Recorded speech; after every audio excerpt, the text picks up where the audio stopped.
Halo semua, selamat siang. Mudah-mudahan teman-teman semua bisa mendengarkan suara saya dari laptop atau handphone dari teman-teman atau peserta acara ini. Oke, perkenalkan teman-teman semua, nama saya John. Saat ini saya sebagai moderator. Kami mengucapkan terima kasih buat semuanya. Kita kembali bertemu di acara webinar workshop Actuary from Zero episode kedua hari ini, yaitu berkenaan dengan pricing atau penetapan premi.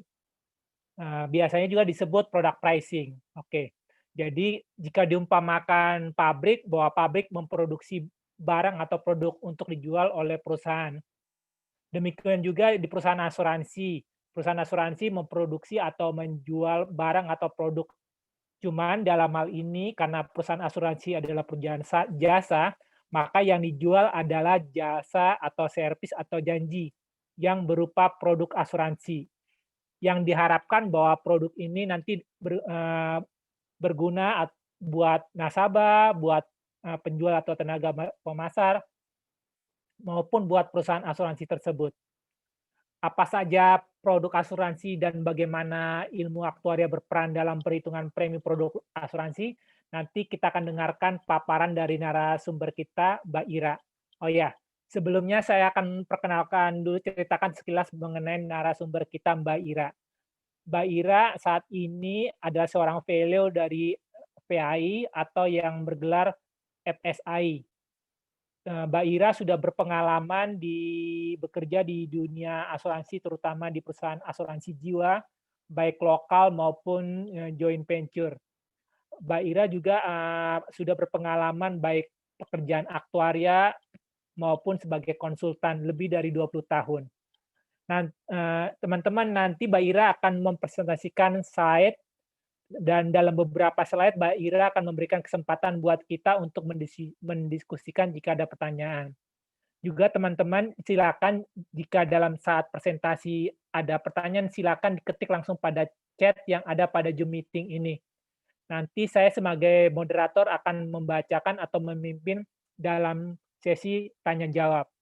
Oke, tanpa menunggu waktu lebih lama, kita persilakan buat Mbak Ira. Mbak Ira, silakan.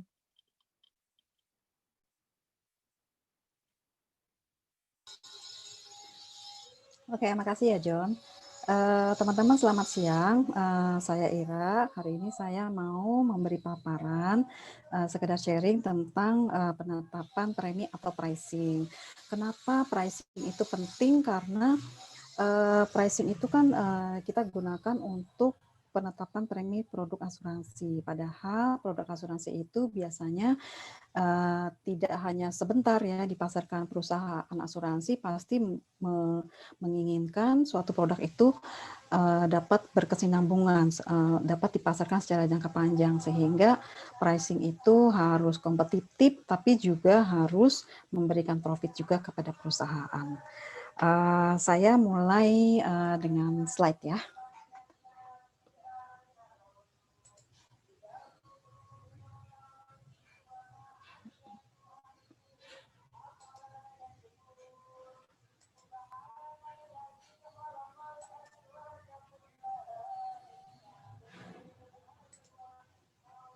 Oke, udah kelihatan ya gambarnya? Sudah Mbak, silakan. Udah ya, oke. Oke, nah ini agenda yang mau kita paparin hari ini adalah pertama syarat dan kriteria produk, kemudian jenis-jenis produk, bagaimana pricing model dan profit testing, kemudian juga pelaporan produk. Pelaporan produk ini pasti ke regulator ya, jadi ke OJK. Oke, kita mulai dari syarat dan kriteria produk asuransi. Nah, untuk syarat dan kriteria produk asuransi ini kita mengacu ke POJK nomor 23. Ini adalah POJK tentang produk asuransi dan pemasaran. Di sini ada 3 pasal. Pertama, aturan bahwa setiap produk harus memberikan perlindungan paling sedikit 1 jenis risiko. Kemudian ada pasal berikutnya, di situ bahwa premi harus mencukupi, tidak berlebihan, dan tidak diterapkan secara diskriminatif. Kemudian pasal berikutnya bahwa kalau produk PAID ini singkatan ya, yaitu produk asuransi yang dikaitkan dengan investasi. Jadi kalau produk PAID dia harus memiliki proporsi perlindungan terhadap risiko kematian. Kita lanjut.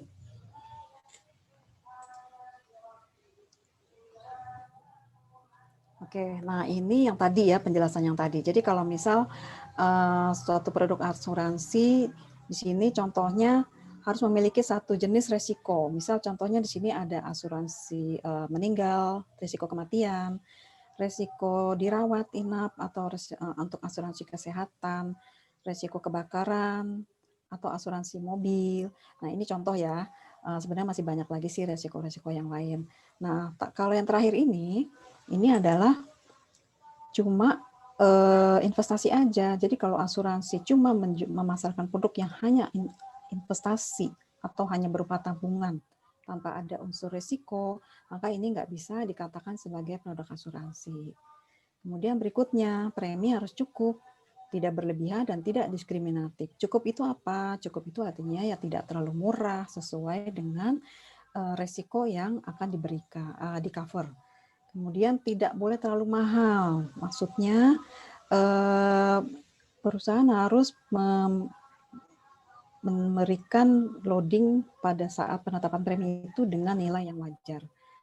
Yang terakhir adalah harus seimbang dengan risiko atau tidak diskriminatif. Tidak diskriminatif ini artinya antara risiko dan premi itu harus sama. Jadi misal ada sekumpulan orang memiliki profil risiko yang sama, maka preminya kepada semua orang tersebut bisa diterapkan dengan harga yang sama. Tapi misal dari sekelompok orang tersebut katakanlah ada satu orang dengan profil risiko yang lebih tinggi dibanding yang lain. Misalnya dia punya untuk asuransi kesehatan ya, misal dia punya risiko pernah punya riwayat sakit jantung atau dia punya riwayat pernah dioperasi yang itu akan berulang kembali atau dia punya penyakit riwayat penyakit kanker.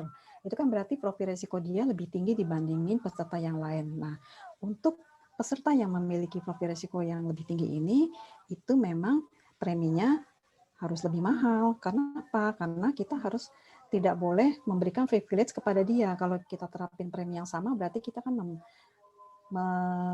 sudah bersikap diskriminatif lah, jadi tidak sama ya. Kemudian yang terakhir di sini untuk produk padi itu harus memiliki perlindungan atas risiko kematian. Artinya selain memberikan manfaat investasi juga harus ada risiko kematian. Nah di sini risiko kematian tidak dispesifikkan ya di dalam peraturan tadi di POJK itu tidak dinyatakan secara spesifik bahwa kematian itu karena sakit atau karena kecelakaan. Kenapa?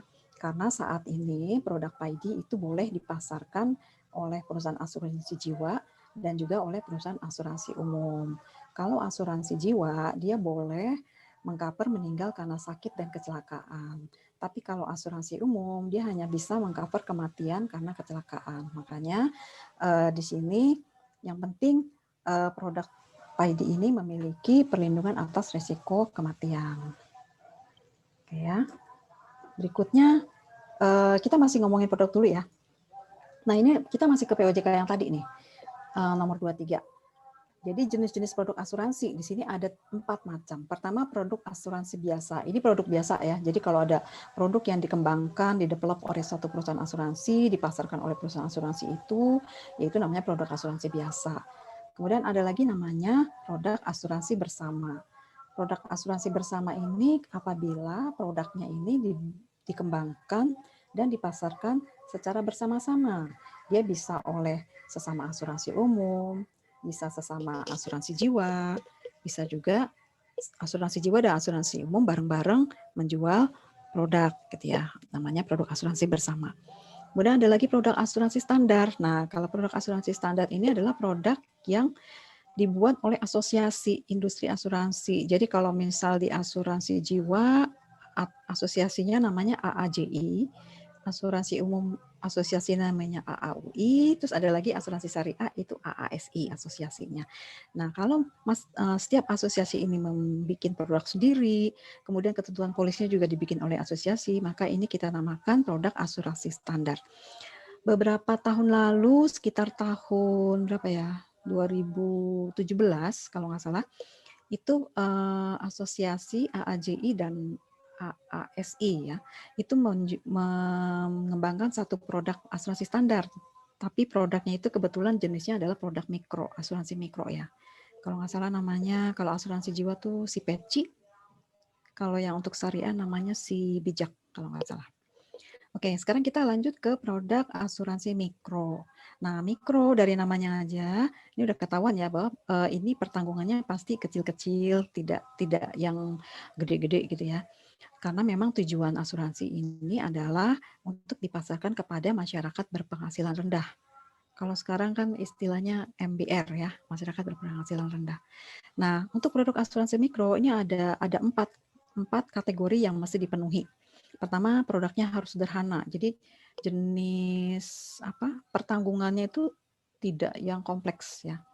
Kemudian mudah itu artinya produk ini mudah dibeli di mana saja. Kemudian ekonomis sudah pasti harga preminya rendah ya, terjangkau oleh masyarakat. Dan segera artinya polisnya segera diissue, jadi nggak ada proses seleksi risiko ya, jadi tidak ada underwriting istilahnya. Jadi ketika orang beli langsung berlaku saat itu juga.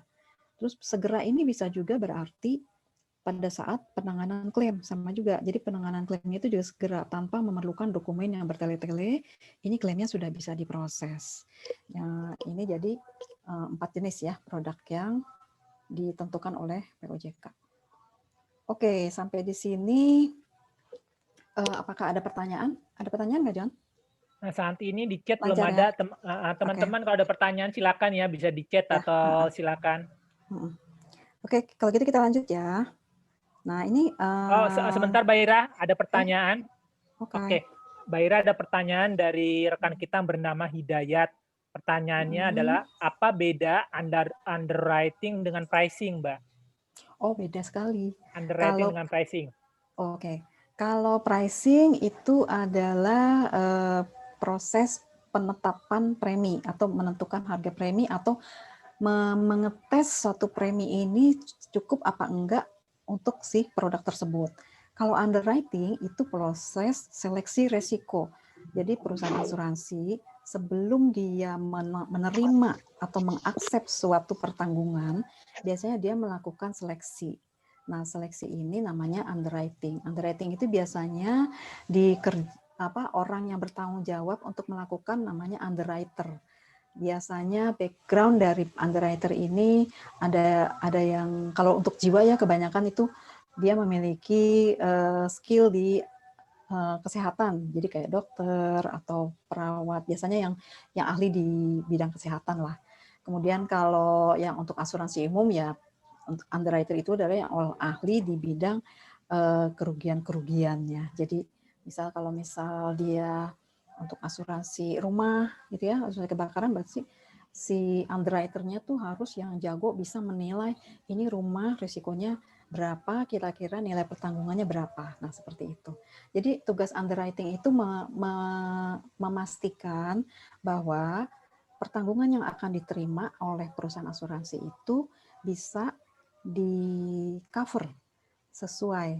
Terus kalau misal ternyata resikonya lebih tinggi daripada yang standar, biasanya dalam proses underwriting ini ada yang namanya ekstra premi. Jadi biasanya dikenain lagi premi tambahan. Jadi kalau misal kayak tadi ya, sempat diceritain kan tadi saya tempat cerita, kalau ada sekumpulan orang, semua resikonya standar, kemudian ada satu orang yang punya resiko, katakanlah dia punya riwayat kesehatan yang lebih buruk daripada yang lain. Nah, untuk orang tersebut, itu biasanya akan dikenakan premi ekstra tambahan, karena dia tidak standar resikonya. Jadi mudah-mudahan jelas ya, underwriting itu adalah proses penyeleksian oleh perusahaan asuransi ketika mau menerima pertanggungan. Kalau pricing itu benar-benar waktu kita mau menetapkan premi suatu produk. Oke, terima kasih Mbak Ira. Ya, kita lanjut ya. Silakan. Waduh, sebentar, ini agak leleh.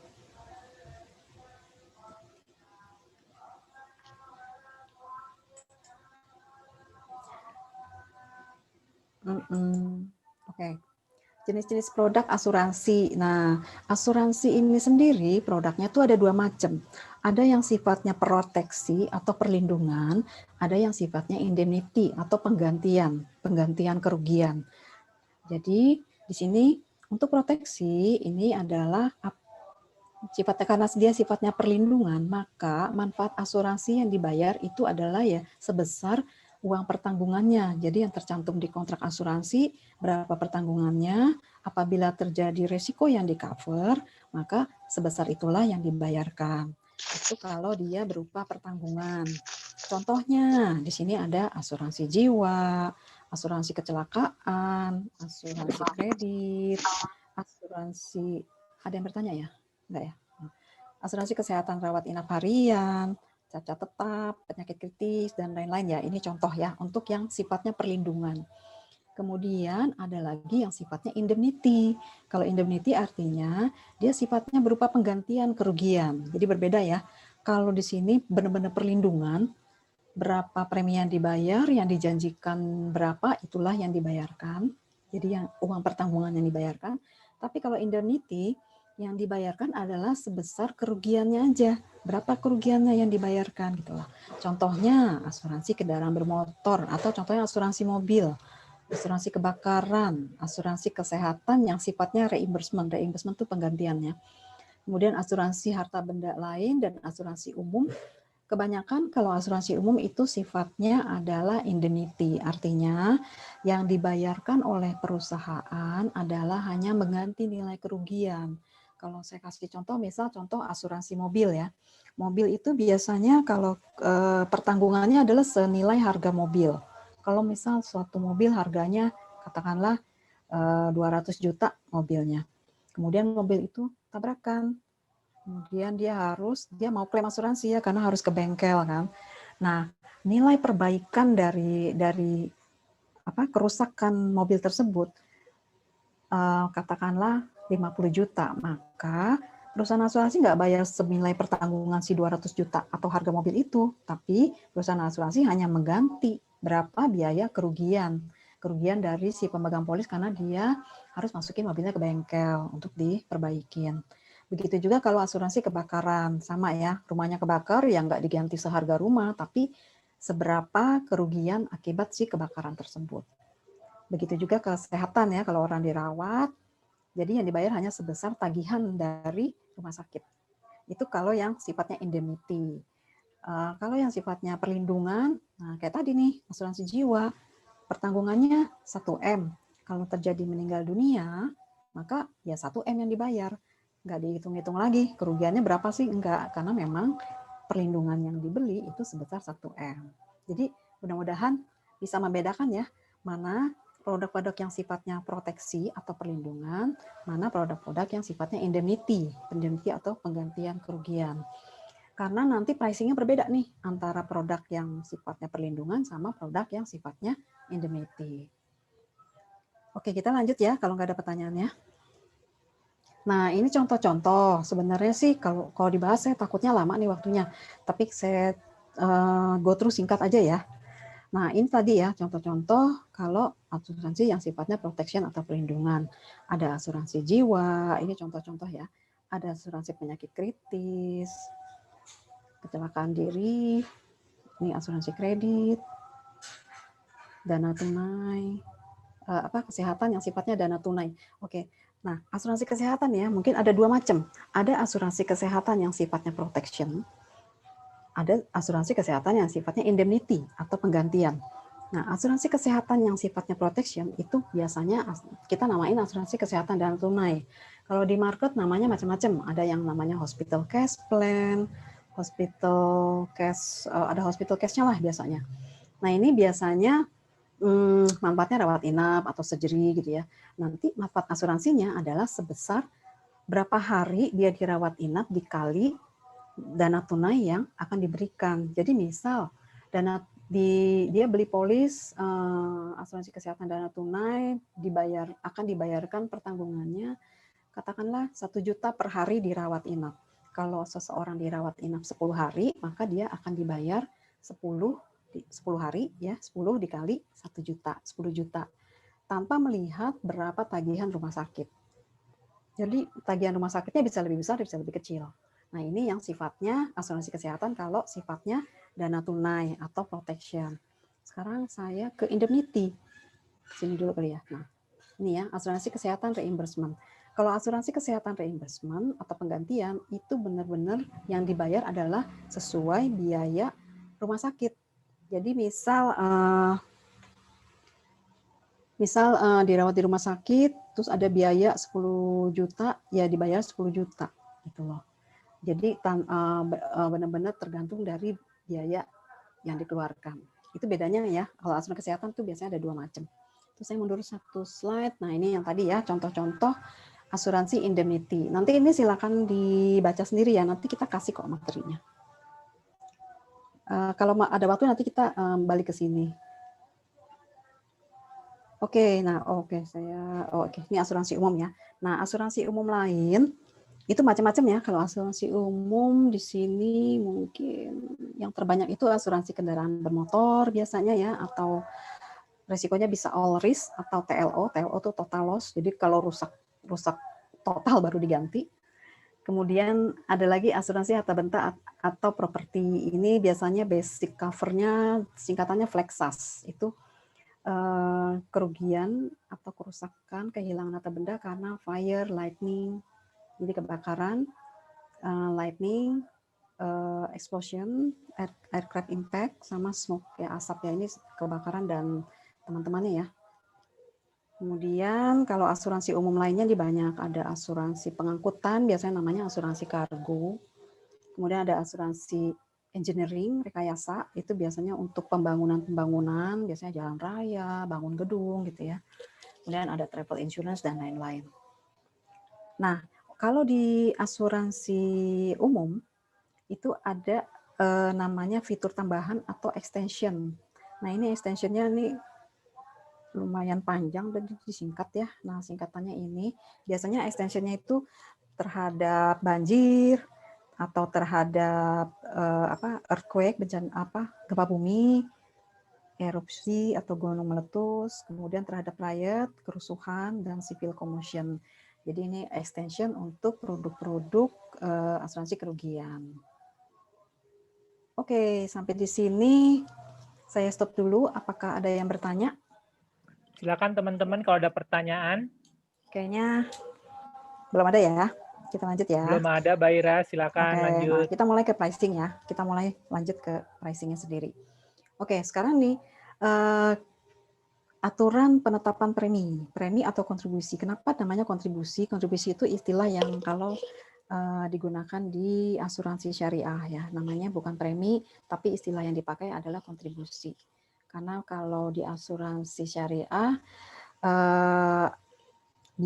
biaya untuk membayar pertanggungan itu sifatnya adalah dihibahkan, jadi seperti donasi ya, makanya namanya kontribusi. Nah, ini saya ngacu lagi nih ke POJK. Di POJK tuh udah diatur, jadi kalau untuk penetapan premi asuransi umum itu ada 2 komponen. Pertama, komponen premi murni atau kontribusi murni. Kemudian ada lagi komponen loading. Loading itu kayak untuk biayanya ya, untuk bantalnya, untuk biaya, profit, nah itu di situ. Nah, untuk premi murni itu kalau untuk asuransi umum itu berdasarkan profil kerugian paling sedikit 5 tahun terakhir. Jadi biasanya kalau di asuransi kerugian mereka harus punya kayak statistik, history, semua klaim-klaim paling sedikit 5 tahun terakhir, itu yang nanti menjadi dasar atau incidence rate-nya untuk ketika menetapkan premi ya. Kemudian untuk loadingnya ada biaya akuisisi. Biaya akuisisi itu biaya yang dikeluarkan untuk pemasaran. Jadi untuk bayar tenaga pemasar, untuk biaya promosi, dan lain-lain ya. Kemudian ada lagi biaya umum ya, biasa admin, biaya umum lainnya. Nah, sekarang untuk asuransi jiwa. Kalau untuk asuransi jiwa itu ada 3 komponen yang diatur di POJK. Pertama adalah komponen premi murni. Premi murninya kalau asuransi jiwa itu harus berdasarkan profil risiko, tingkat bunga, tabel mortalita, dan tabel morbidita ya. Jadi udah ada tabelnya nih. Biasanya kalau asuransi jiwa. Berbeda dengan asuransi umum. Kalau asuransi umum benar-benar harus lihat dia punya histori ini ya, histori klaimnya selama 5 tahun terakhir. Kemudian ada komponen hasil investasi dari premi. Ini juga diperhitungkan.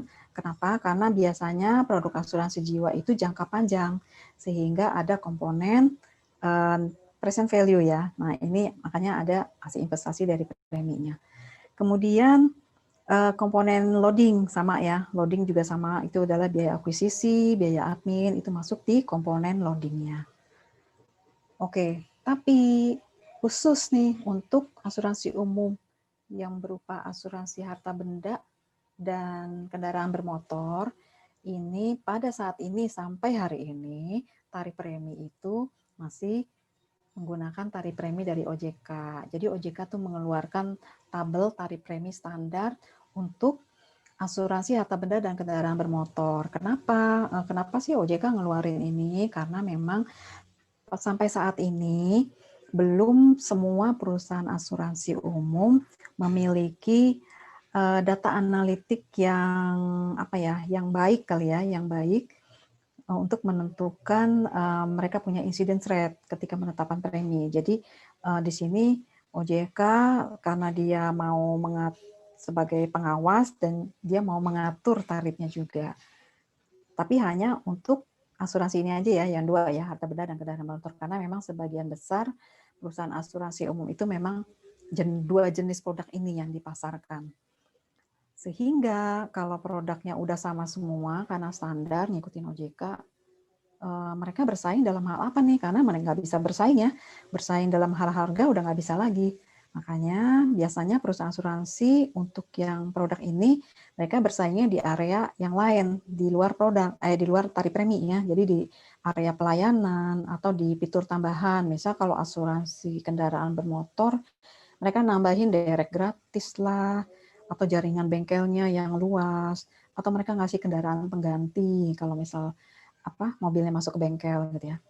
Atau untuk asuransi yang lainnya mereka juga mungkin melakukan proses klaim yang instan. Jadi misal proses klaim hanya katakanlah misal 24 jam atau cepat gitu ya prosesnya tanpa perlu perlu beberapa hari untuk prosesnya. Ini kayaknya ada pertanyaan ya, bukan ya? Belum, Mbak. Oh, Silakan. bukan. Itu chat dari John. Oke. Oke.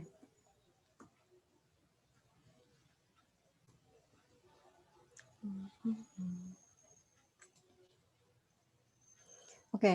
Nah, sekarang kita ke pricing model. Nah, untuk asumsi yang digunakan di pricing model itu ada beberapa ya. Pertama, asumsi mortalita dan morbidita atau incidence rate. Nah, di sini ada, kalau untuk jiwa biasanya pada mortalita, kalau tip morbidita biasanya dipakai untuk asuransi kesehatan, TPD, atau penyakit kritis. Kalau incidence rate itu adalah untuk produk asuransi umum lainnya ya. Kemudian ada juga kadang-kadang untuk menentukan net risk-nya itu kita pakai juga tabel tarif reas, itu juga reasuransi ya. Kadang-kadang dipakai juga itu. Ketika ini biasanya dipakai ketika perusahaan memang nggak punya dia nggak punya histori untuk menetapkan berapa sih sebenarnya resikonya, profil resikonya bagaimana. Terus bisa juga produk itu merupakan produk yang baru, merupakan risiko yang baru bagi perusahaan, sehingga perusahaan nggak punya acuan gimana untuk menetapkan premi. Biasanya baru digunakanlah tabel tarif reas. Nah, kenapa menggunakan tabel tarif reasuransi? Karena reasuransi itu kan dia lebih luas ya, dia punya portofolio bukan hanya satu perusahaan, tapi beberapa perusahaan di market, sehingga dia udah punya data yang cukup banyak untuk macam-macam resiko. Jadi biasanya mereka sudah sudah punya acuan. Misal untuk resiko ini dia udah punya acuan masing-masing.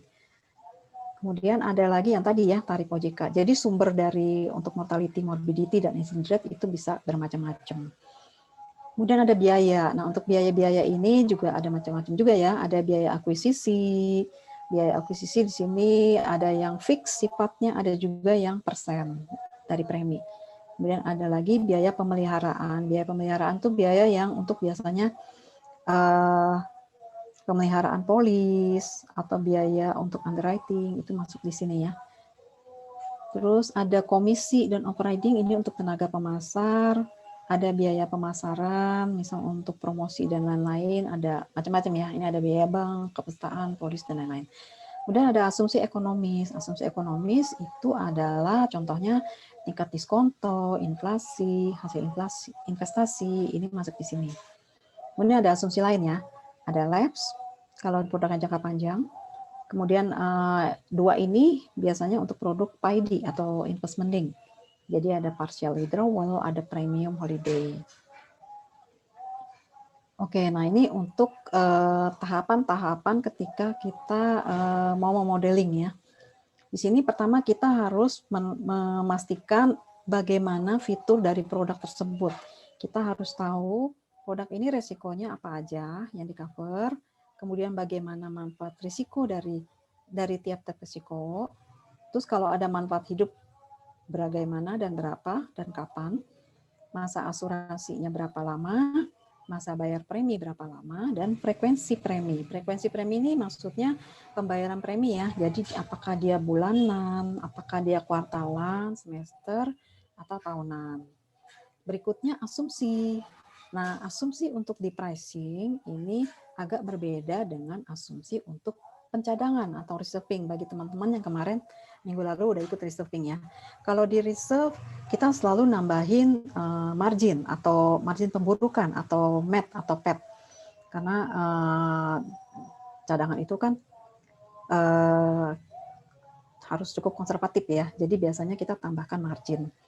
Nah, kalau untuk pricing itu asumsi yang dipakai adalah asumsi best estimate, jadi tanpa margin. Walaupun pada prakteknya ada juga perusahaan yang dia melakukan pricing di mana best estimate-nya dikasih margin, tapi berarti si asumsi ditambah margin itulah sebagai si best estimate-nya. Nah, asumsi apa aja nih? Yang tadi ya, ada mortalita, ada incidence rate, ada lab, investasi, inflasi. Ini contoh ya. Mungkin ada lagi tergantung produk masing-masing. Kemudian asumsi biaya, kemudian profit testingnya. Jadi ketika kita udah menetapkan, udah memastikan produknya seperti apa, bagaimana sudah jelas. Kemudian asumsi apa aja yang akan dimasukin, biayanya apa aja. Kita mulai melakukan modeling. Modelingnya itu adalah dengan cara kita membuat cash flow. Nah, cash flow-nya ini adalah ini ya, kita pakai nilai kini dari proyeksi cash flow. Kemudian di sini kita akan dapat hasil dari profit testing. Oke, profit testing ini sebenarnya adalah untuk mengetes atau menguji premi, apakah premi tersebut sudah mencukupi dan masih memberikan profit kepada perusahaan. Jadi tujuan profit testing itu ya. Jadi dari namanya kan udah ya profit testing atau uji laba ya. Kemudian ada lagi hasil profit testing. Nah ini ada beberapa contoh aja sih. Profit testing itu biasanya kita mau lihat indikator apa aja yang mau kita lihat ketika untuk menentukan produk itu profit atau tidak bagi perusahaan atau bagi si nasabahnya ya. Nah, di sini ada indikator yang sering dipakai, itu adalah biasanya VNB atau NBV. VNB itu singkatan dari Value of New Business. NBV sama ya, New Business Value. Jadi sebenarnya sama aja, cuman istilah aja sih. Ada yang pakai istilah VNB, ada yang pakai istilah NBV. Kemudian IRR atau return-nya, bagaimana return-nya. Ini kalau return itu biasanya ngelihat dari dua sisi, dari sisi nasabah atau dari sisi perusahaan. Kemudian profit margin sih sama aja sebenarnya dengan si NBV atau VNB ini. Cuma kalau NBV kan dari namanya new business ya, new business value. Berapa sih value terhadap new business? Kalau profit margin itu melihat value-nya juga, tapi terhadap semua premi-premi yang akan diterima di masa mendatang. Kalau ini hanya terhadap premi, kalau NBV hanya terhadap premi di tahun pertama atau new business, kalau profit margin terhadap proyeksi seluruh premi. Kemudian setelah itu, biasanya kita juga melakukan namanya sensitivity test. Kenapa harus ada ini? Karena kita tadi kan pakai asumsinya best estimate. Nah, kita biasanya juga harus mengetes dengan melakukan shock atau stress test terhadap asumsi-asumsi tadi untuk melihat impact-nya. Jadi supaya kita mengerti banget nih si produk ini sensitifnya terhadap faktor apa sih gitu kan. Contohnya kita mengetes, men-stress testnya dengan menaikkan mortality.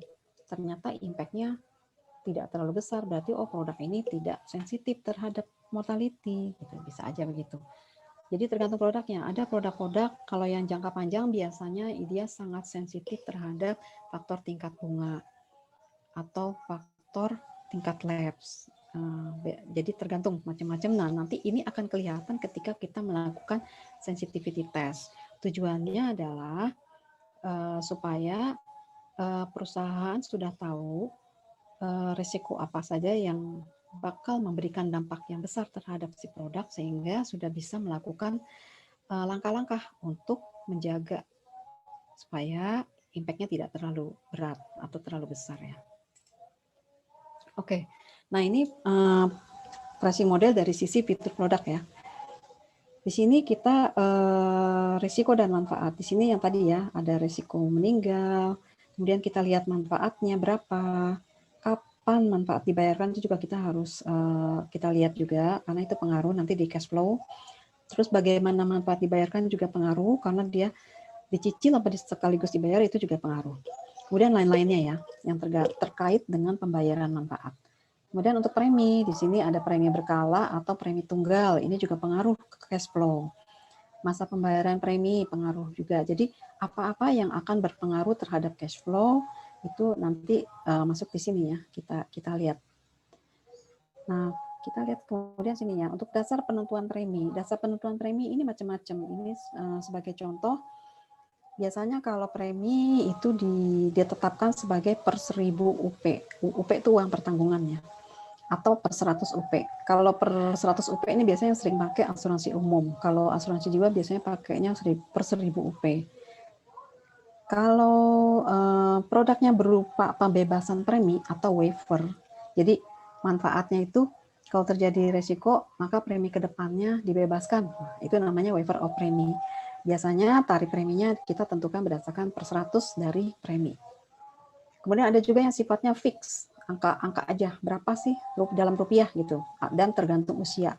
Ini biasanya kalau asuransi kesehatan biasanya dia nggak pakai per 1000 UP atau ini ya. Biasanya angkanya udah berupa tabel, jadi saya ada usianya berapa, ya tarif preminya sekian gitu. Atau ada juga tarif preminya nggak tergantung apa-apa, terserah si nasabah, saya pengen premi 10 juta, 100 juta, nah itu nggak ada aturannya, ini bisa juga namanya ya udah fixed amount. Ini biasanya untuk produk-produk yang terkait dengan investasi. Jadi preminya itu benar-benar independen, tidak tergantung usia, tidak tergantung uang pertanggungan dan lain-lainnya. Kemudian fitur investasi atau pembagian keuntungan. Nah, ini juga harus dilihat. Tidak semua produk punya ini. Biasanya produk ini kalau fitur ini ada untuk produk-produk yang jangka panjang atau juga produk-produk yang terkait dengan investasi ya. Jadi contoh-contohnya kalau produk yang terkait investasi, kita harus tahu berapa sih alokasi premi yang ditaruh untuk investasi. Atau ada nggak sih nilai investasi yang dijamin? Terus kira-kira ada loyalty bonus apa enggak? Terus kalau ada dividen, berapa yang dibagikan? Kemudian ada profit share apa enggak? Kemudian ada surplus underwriting. Nah, ini istilah-istilah asuransi banget ya. Mungkin saya jelasin dikit ya. Alokasi premi untuk investasi ini biasanya untuk produk investment link. Biasanya kalau investment link ada bagian atau persen tertentu dari premi yang dialokasikan untuk investasi. Kemudian kalau inilah investasi jamin, ini sama. Biasanya ada produk-produk yang dia menjamin. Katakanlah, dijamin nih return-nya 2% dijamin. Kalau lebih boleh, tapi nggak bakal kurang dari itu gitu kan. Nah, kalau loyalty bonus ini biasanya manfaat diberikan setelah jangka waktu tertentu. Katakanlah setelah 10 tahun nanti ada nih loyalty bonus. Jadi si pemegang polis harus lama dulu. Usia polisnya berapa tahun dia akan dapat loyalty bonus. Kalau dividen atau ini ya hasil atau dividen ini biasanya sifatnya tidak dijamin. Ini diberikan biasanya kalau ada keuntungan dari hasil investasi.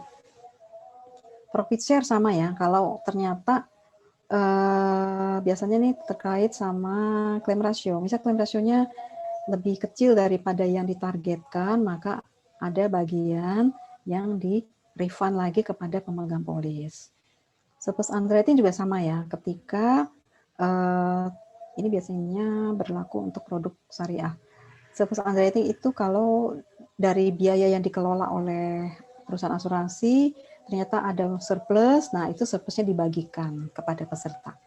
Fitur-fitur ini tidak wajib ada ya, ini tergantung produknya.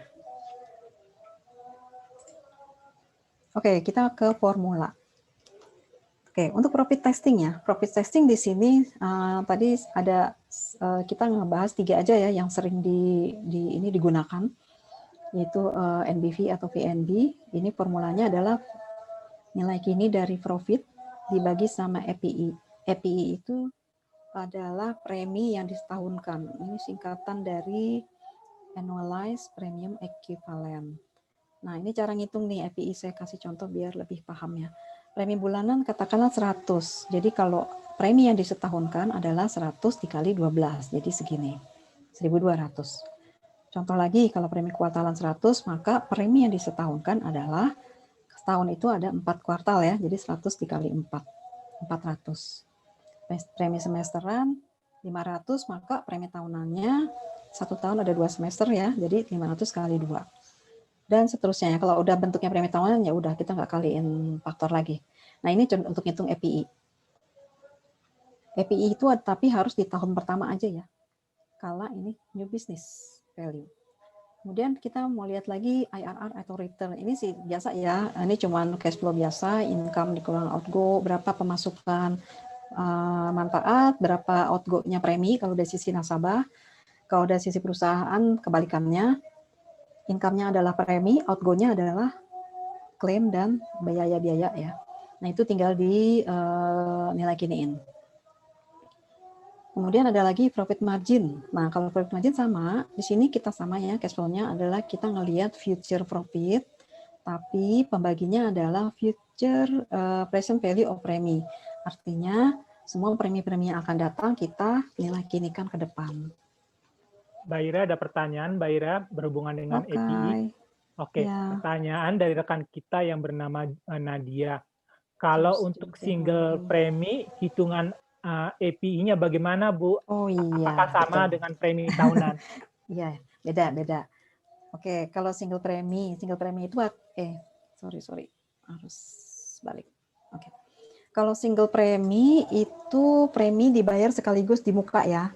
Nah, biasanya untuk produk jangka panjang, biasanya ada faktor nih. Kenapa? Karena kan kalau premi dibayar sekaligus di depan, untuk jangka waktu beberapa tahun, itu kan artinya premi ini harusnya dibagi rata gitu kan ke masing-masing tahun. Sehingga kita nggak bisa akuin premi ini sebagai premi 1 tahun, si premi single ini. Karena kan untuk dipakai, misal nih untuk polisnya 10 tahun, berarti kan premi yang dibayar di depan ini untuk periode 10 tahun gitu kan. Makanya harus ada faktor. Nah, faktor ini sebenarnya tidak ada aturannya. Cuma yang common practice dipakai itu biasanya 10% kalau untuk single premi.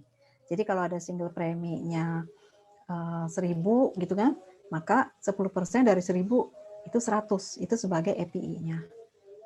Ya, jadi kenapa kita nggak bisa semuanya diakuin, karena single premi itu dipakai tidak untuk 1 tahun, karena dia pembayarannya aja sekaligus di depan. Mudah-mudahan jelas ya.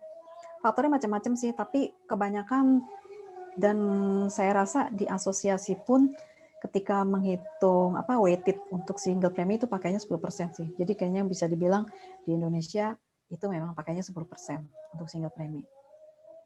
Terima kasih, Mbak Ira. Terima kasih. Oke ya, kita lanjut ya. Oh ya, nih sorry, kesini belum. Basic rules, ini aturan aja ya. Kayak rule of thumb-nya ya. Di sini NBV ya udah pasti harus positif ya. Kalau NBV negatif artinya produk itu tidak memberikan keuntungan dan preminya bisa jadi preminya terlalu murah. Preminya nggak cukup berarti untuk membayar pertanggungannya.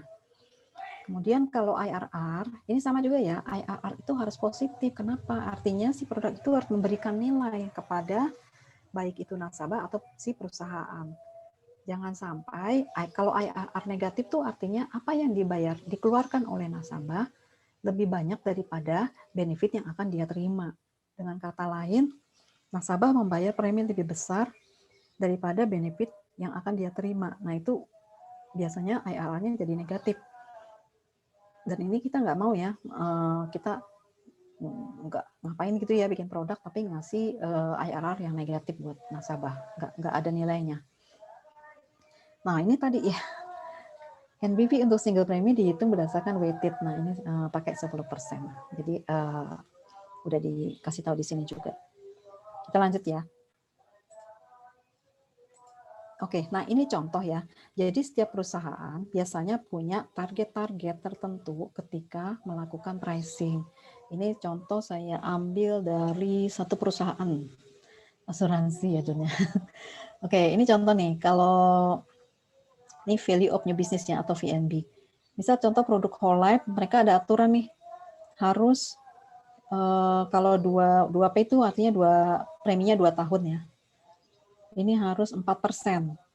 Targetnya 6%, jadi minimalnya 4%. Jadi kalau untuk penetapan premi dengan endowment dengan pembayaran premi 2 tahun, itu minimal NBV-nya harus 4%, targetnya 6%. Jadi sebenarnya harus 6% sih, tapi separah-parahnya boleh, tapi batas bawahnya 4%. Ini kalau 3P ya, 3 tahun bayar premi dan seterusnya. Ini aturan. Kemudian ini kalau produknya term, ini juga ada aturan berapa minimum NBV, berapa target NBV. Kemudian ini kalau hitungnya pakai profit margin. Nah ini ada minimumnya, terus ada targetnya. Ini semua berbeda-beda setiap perusahaan. Jadi cuma memang biasanya perusahaan sudah punya target karena kan ini terkait sama biasanya perusahaan udah punya plan ya, bisnis, udah punya rencana bisnis, mau mentargetkan profit sekian, produk apa yang dipasarkan, produk itu kan harus inline memberikan profit sesuai yang diharapkan. Nah ini contoh aja sih. Oke, nah ini kita sekarang mulai ke contoh ya untuk modeling. Nah ini contohnya asuransi jiwa kredit. Di sini resikonya lengkap banget, ada meninggal, ada cacat tetap, ada kredit macet, ada kebakaran, jadi semua ya. Kemudian ada masa asuransi, karena dia asuransi jiwa kredit, mau nggak mau masa asuransinya sesuai masa kredit ya. Nah ini pembayaran preminya tapi tahunan ya, untuk yang asuransi jiwa kredit ini. Kemudian ini asumsinya, ceritanya ketika sebelum pricing ini udah ngitung nih, dari experience perusahaan, berapa sih mortalitasnya, berapa untuk cacat tetap. Nah ini udah ditentukan asumsinya, kebakaran, kredit macet ya udah ditentukan. Kemudian biaya-biayanya, komisi 10%, overriding nggak ada. Overriding itu biasanya kalau sifat pemasarannya itu berjenjang ya. Jadi contohnya yang berjenjang tuh, contoh yang paling gampang adalah ke agen. Kalau lewat agen itu biasanya ada jenjangnya, ada leader, ada yang di bawahnya, timnya. Nah kalau overriding artinya si leader akan dapat komisi juga dari produksi dari produk yang dijual oleh yang di bawahnya dia. Itu kalau di sini. Tapi ini kebetulan tidak pakai ya, tidak ada overriding. Kemudian biaya akuisisinya 5%, biaya pemeliharaan 5% juga. Kemudian asumsi ekonomi di sini kita pakai hasil investasi 7%, inflasi 3,5%. Kemudian tarif premi, nah ini ceritanya tarif preminya pakai 3 per mil uang pertanggungan, di mana uang pertanggungannya yang mau kita tes adalah uang pertanggungan 250 juta. Tapi karena ini tadi asuransi jiwa kredit, kalau asuransi jiwa kredit itu pertanggungannya tidak flat ya, tapi dia menurun. Nah, kenapa menurun? Karena kan kalau asuransi kalau orang kredit itu kan dia bayar cicilan. Ketika cicilannya dibayar, sisa kredit akan turun terus ya sampai nanti di ujung itu udah selesai lunas, tidak ada sisa kredit lagi. Jadi di sini UP-nya menurun. Oke, nah ini udah mulai, mudah-mudahan kelihatan ya angka-angkanya. Ini contoh, ini karena spreadsheet-nya panjang ke samping dan panjang ke bawah. Ini saya potong cuma untuk 2 tahun aja supaya kelihatan seperti apa cash flow-nya. Kemudian nanti lanjutannya di halaman berikut. Nah, ini kita lihat cash flow-nya secara bulanan supaya lebih detail. Ini untuk usia masuknya 30, kita ambil 2 tahun. Ini tahun pertama, ini tahun aja menentukan tahun polis ya, tahun pertama, tahun kedua. Nah, ini tabel lapse-nya yang udah dibulanin. Ini tabel mortality, ini juga udah dibulanin ya, kebakaran dan KX. Jadi ini tabel incidence rate dan mortalitanya. Kemudian, ini kredit macet ya. Jadi ini ada 1, 2, 3, 4. Ini surrender. Kemudian ini bukan no debt ya, ini maksudnya number of debt. Number of debt-nya sama ya, ini juga sama. Sebentar. Oke, nah ini kita mau lihat populasinya. Populasinya LX, ini LX plus 1. Nah, untuk mendapatkan LX plus 1 ini kan berarti jumlah LX di bulan pertama dikurangin berapa yang meninggal, berapa yang TPD atau cacat, berapa yang kredit macet, sama berapa yang kebakarannya, kebakarannya. Ya, jadi dikurangin semua, kita dapat LX plus 1. Nanti sama nih, waktu di yang ini sama juga, kita mulai LX plus 1 ini kan akan pindah ke sini ya, dan seterusnya sampai bawah ya. Oke, berikutnya nih sambungan sih. Nah ini tadi ya, tadi kan preminya 3 per mil UP ya, UP-nya 250, 3 per mil jadi preminya 750. Cuma preminya ini kan, resikonya ini kan menurun ya. Nah resikonya menurun, jadi mau nggak mau si premi juga menurun. Ini premi yang tahun pertama dia bayar 750 karena 3 per mil dari 250 juta. Nah, tapi ketika nah ini kebetulan kalau risiko kebakaran kebetulan ini flat. Nah, kalau kredit macet, tip cacat dan meninggal ini risikonya menurun. Nah, ini di tahun kedua dia udah di sini. UP-nya udah nggak 250 tapi udah 242 sekian ya. Maka kita premi tahun keduanya adalah 3 per mil dari si UP yang baru nih. Ini dia. Dan seterusnya ya sampai ke bawah. Nah, di sini kita sudah dapat. Terus kita tadi kan kita punya LX ya, jumlah populasinya ya, jumlah in-force-nya. Nah, itu nanti kita kalikanlah sama si sum assured ini tadi sehingga kita dapat jumlah ininya. Jumlah sum assured dikali in-force. Jadi berapa sih yang kita bayarkan? Jadi dari probability terjadi berapa orang yang probability terjadi kebakaran dikalikan sama ininya uang pertanggungan. Kemudian sama ya untuk meninggal, probability meninggal dikalikan sama manfaat meninggalnya, dan ini dihitung untuk masing-masing bulannya dengan ini yang bentuk menurun. Menurunnya ini kebetulan bulanan, karena cicilan bulanan. Oke, ini kita baru sampai manfaat ya. Tadi kan pertama kita harus tahu manfaatnya bagaimana. Oh oke, di sini manfaatnya menurun. Ada berapa risiko? Ada 4 risiko. Meninggal, cacat, kredit, macet, sama kebakaran. Preminya gimana? Preminya tahunan. Berapa rate-nya tadi ya? 3 per mil dari uang pertanggungan. Kemudian biaya. Nah ini biaya nih. Biaya akuisisi, ini komisi ya. Komisinya tadi berapa sih? 10% ya. Ini komisi, ini juga komisinya dihitung dari premi. Kemudian biaya inisial atau biaya akuisisi, biaya awal ya. Biaya awal tadi 5%, ini 5%. Kemudian ada lagi biaya pemeliharaan 5% juga. Nah, untuk biaya pemeliharaan biasanya kita spread per bulan. Karena kan biaya itu akan dikeluarkan setiap bulan ya. Jadi biasanya cuma dibagi 12 lah ini, diratain. Tapi kalau biaya akuisisi itu kan bayarnya nggak dicicil ya. Biaya akuisisi ya pada saat itu dibayar di depan. Contohnya ini untuk biaya issue polis atau biaya underwriting, itu kan sekali ya dilakukannya. Makanya ini 1 kali dikeluarkan. Begitu juga komisi, itu kita nggak spread, kita nggak cicil, karena komisi dibayar satu kali langsung. Yang biasanya kita spread itu biaya pemeliharaan, biasanya di spread setiap bulan. Ini sama ya. Oke, ini sambungannya. Oke, tadi kita kan udah dapet, saya naik dulu. Nah, tadi kita udah dapet sampai sini, sampai biaya. Terus kita hitung cadangannya. Kenaikan cadangannya. Nah, ini kenaikan cadangannya juga kita hitung semua. Kemudian kita akan dapat gross profit. Gross profit itu yang tadi berapa berapa premi yang diterima dikurangin sebentar kita kesini. Di sini ya. Premi dikurang semua ini yang akan dibayar, dikurangin biaya, terus ditambah kenaikan cadangan, ini dapatlah gross profitnya.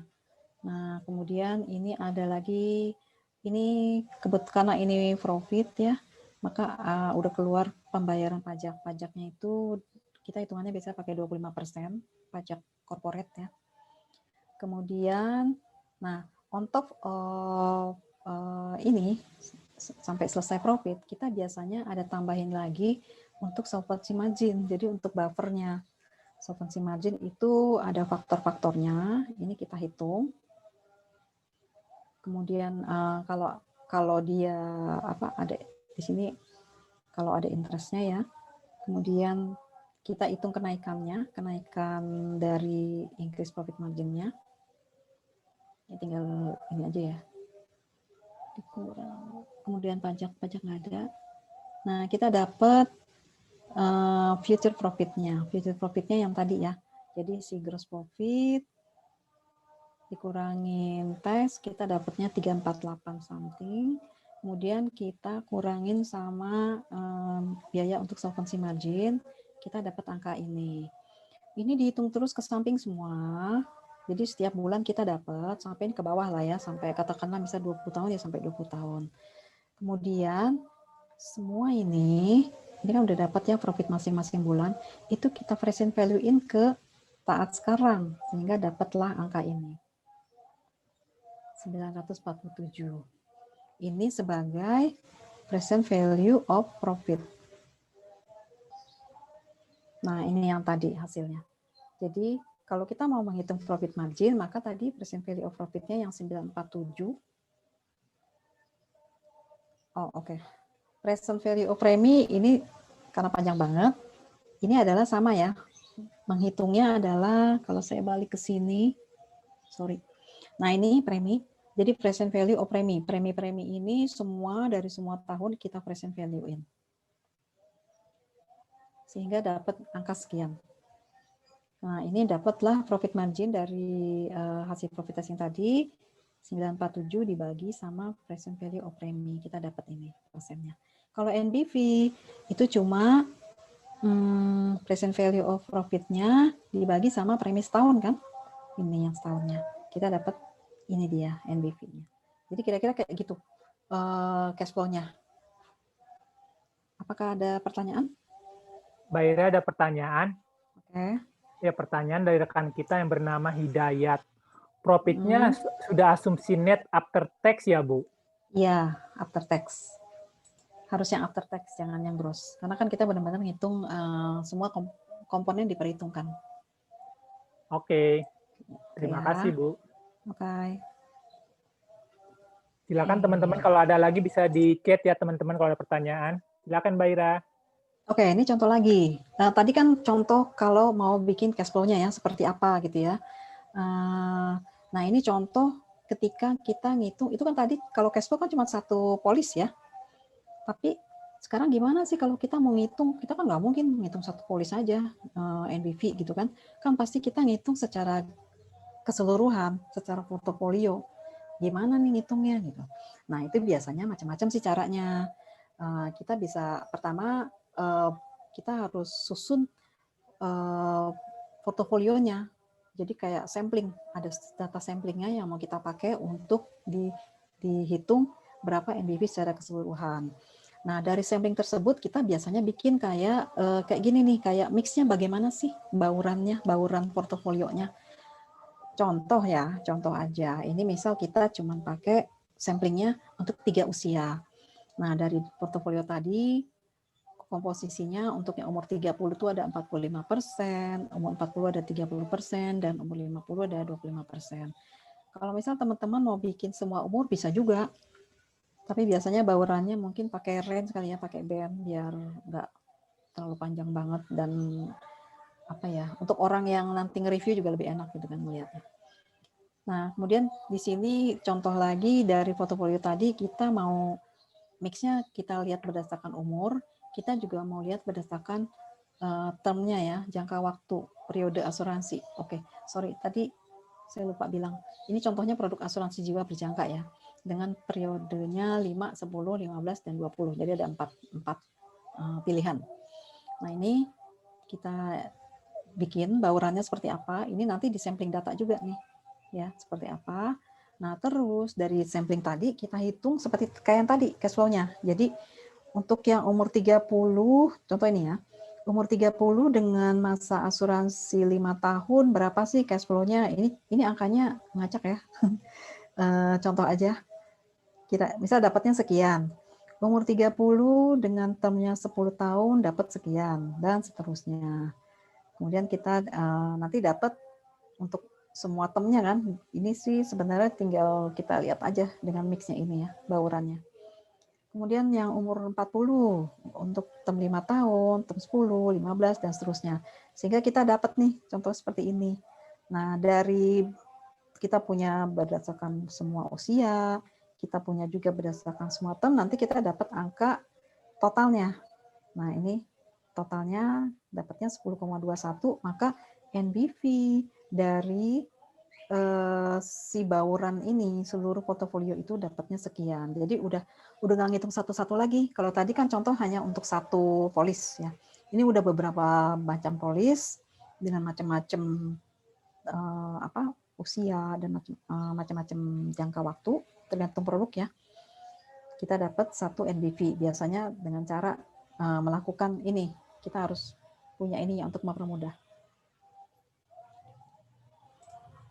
Nah, berikut contoh kedua, ini kalau misal ada produk, ada 3 plan, ada frekuensinya premi berbeda. Jadi ini ada tiga bauran yang mau kita lihat. Jadi samplingnya kita lihat berdasarkan 3 usia. Kita juga kebetulan produknya katakanlah ada 3 plan, berdasarkan plannya kita lihat mixnya seperti apa, kita mau bikin mixnya. Kemudian kita mau bedain antara premi annual tahunan dengan premi yang bulanan. Nah, di sini kita dapatlah hasil NBV. Misalnya untuk ini kita bedain berarti antara annual premi sama yang monthly premi ya. Nah, ini sama, kita hitung dari masing-masing sampling data tadi, kita dapat angkanya sekian, 32,46 untuk yang tahunan, kemudian untuk yang bulanan 14,53, kemudian untuk semuanya ya, antara tahunan dan bulanan, kita dapat angkanya segini. Jadi NBV dari si produk ini berdasarkan hasil profit testing untuk premi yang udah ditetapkan itu adalah sekian. Nah, ini seperti itu caranya. Jadi memang mungkin ke atas dulu.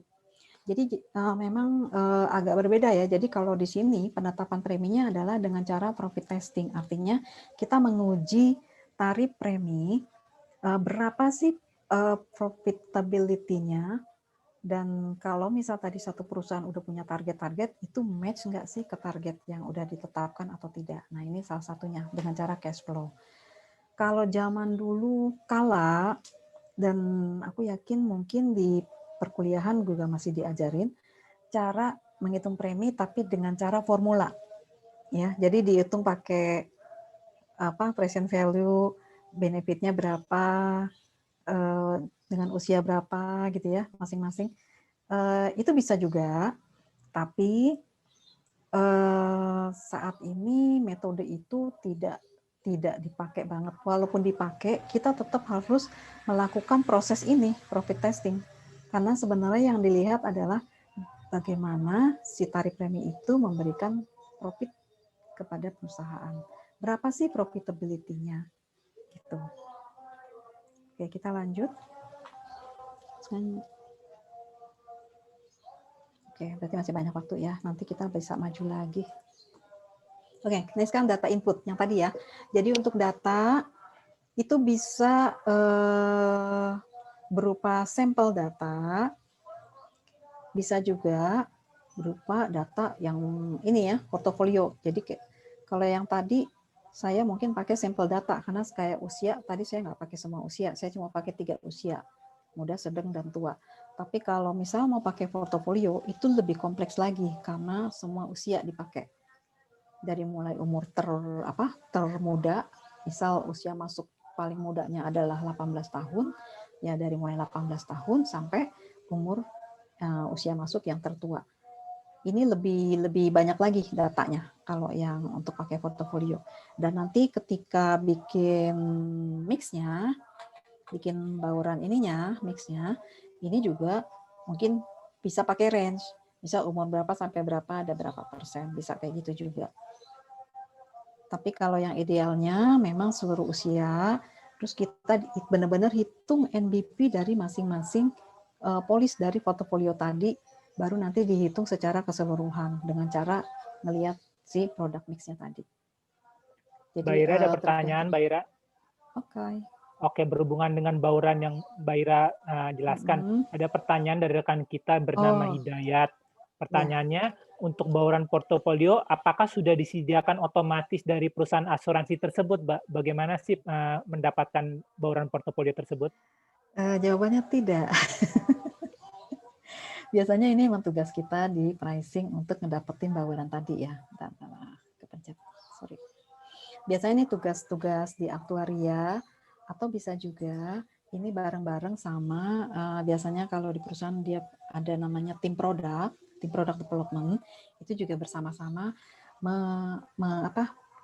ngeset gitu ya, ngeset baurannya berapa sih. Nah, bauran ini bisa macam-macam caranya. Bisa juga misal kita ngelihat dengan produk sejenis yang udah dipasarkan oleh perusahaan. Misal nih, perusahaan mau bikin produk asuransi kesehatan. Sebelumnya udah punya produk asuransi kesehatan, mirip-mirip lah gitu. Berarti kan dari data yang ada, dari portofolio existing, kita bisa bikin baurannya seperti apa, estimasi lah kira-kira seperti apa. Tapi nggak plek-plek sama ya, bisa jadi ada adjustment karena kan mungkin si produk yang baru ini target marketnya berbeda, harusnya kan baurannya sedikit berbeda. Jadi ini tricky sih, benar-benar penting banget. Jadi bauran ini sangat penting karena ini pengaruh ketika kita menghitung si NBV tadi. Dan itu memang masuk sebagai bukan asumsi ya sebenarnya, bukan asumsi aktuaria, tapi asumsi portofolionya. Kita bisa ngelihat existing portofolio untuk produk yang mirip-mirip. Kalau memang itu produk benar-benar baru, ya berarti bauran itu adalah sesuatu yang kita create, tapi berdasarkan targetnya. Jadi bisa produk ini targetnya mau ke usia-usia katakanlah yang di bawah 40 tahun. Berarti kan baurannya nanti harusnya lebih banyak di usia di bawah itu. Yang di atas itu harusnya sedikit. Nah, seperti itu. Jadi tergantung target produk ini, atau kalau kebetulan produknya mirip sama yang udah ada, biasanya pakai existing. Dan itu memang harus kita create sendiri sih baurannya. Kalau John boleh sharing nggak? John kan di produk ya sekarang ya? Iya, Mbak. Bareng-bareng bikin ininya nggak baurannya, John?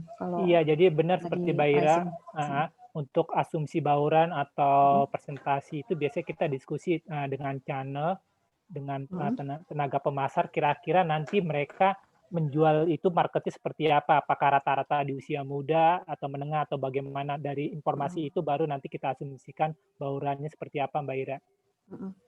Jadi bauran itu nggak bisa aktuaria sendiri nentuin, karena kita harus ngobrol sama yang bikin produk, yang ngedesain produk, atau marketingnya juga, karena kan nanti mereka yang akan memasarkan si produk ini. Jadi penting banget untuk tahu target pasarnya kemana, ke usia berapa gitu ya, John. Mungkin nanti Iya. kalau ngelihat baurannya, tadi kan baurannya saya belum menyentuh. Oh my god, sebentar ya. Tadi kan belum menyentuh yang UP ya. Bentar ya, aku. Nah itu kalau baurannya terkait sama UP, maka tergantung lagi target UP-nya berapa gitu. Oke, sekarang ini kan data portofolio udah. Oke ya. Cukup jelas ya jawabannya? Ya cukup, Mbak, silakan. Makasih. Oke, nah kita ke sensitivity. Sensitivity itu seperti tadi udah dibahas di depan, itu tujuannya untuk melihat si produk ini sensitifnya terhadap faktor apa aja sih. Nah itu biasanya kita melakukan shock. Kita shock itu artinya kita melakukan stress test. Stress test kepada asumsi-asumsinya. Nah, ini ada contoh-contoh aja sih. Biasanya kalau secara untuk yang faktor non ekonomik itu biasanya kita tesnya di area labs.